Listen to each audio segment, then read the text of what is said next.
Старо-татарская слобода сегодня как деревенское подворье, куда сельчане собрались разделывать гусей. И гусь – настоящие традиции. С давних времен кос эмесе проходит в селах с наступлением первых холодов. Заготавливали гусиное мясо, набивали подушки пером и пухом. Сопровождалось все песнями и плясками, к которым присоединились и казанцы.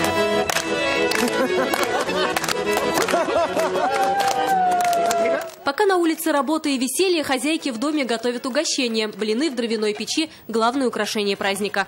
Сначала с утра повар приходит, рано утром ставит тесто со всей своей любовью, со всей душой. Затем вот топим нашу печку дровами и уже жарим вот такие каймаки получаются.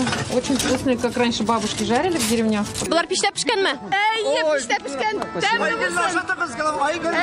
Забой гуся, подготовка и вяление – сложный процесс, который издавна доверяли только мастерам. Верх татарстанской нашей кулинарии – это вяленый гусь. Вот нигде такого больше вкусного блюда вы не попробуете. И уже есть поклонники этого блюда из других городов, регионов. Действительно, процесс очень непростой. Рецептов его приготовления очень много. На празднике кос эмесе не только заготавливали на зиму гусиное мясо и пух, а также назначали свидания. Издавна именно на этом мероприятии молодые люди знакомились, а также создавали семьи. Здравствуйте. А вы не женаты? Нет. Сейчас же у нас дискотеки, на телефоне сидят. Раньше же этого не было. Вот это кос эмесе, место знакомства было. Танцевали. И вот эта причина была, чтобы им встречаться. Кос эмесе проводится в Казани уже 3-й год и привлекает не только жителей города, но и туристов. Я из Башкортостана, и поэтому, конечно же, у нас традиции, обычаи схожи. Помогали бабушкам, теткам и своим родителям.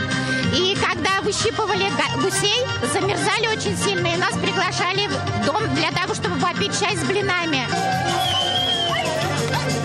Айгуль Батрудинова, Марат Зайдуллин, ТНВ, Казань. Все новости дня, выпуски программы «Новости Татарстана», программы и фильмы на сайте tnv.ru и на YouTube-канале ТНВ. Подписывайтесь.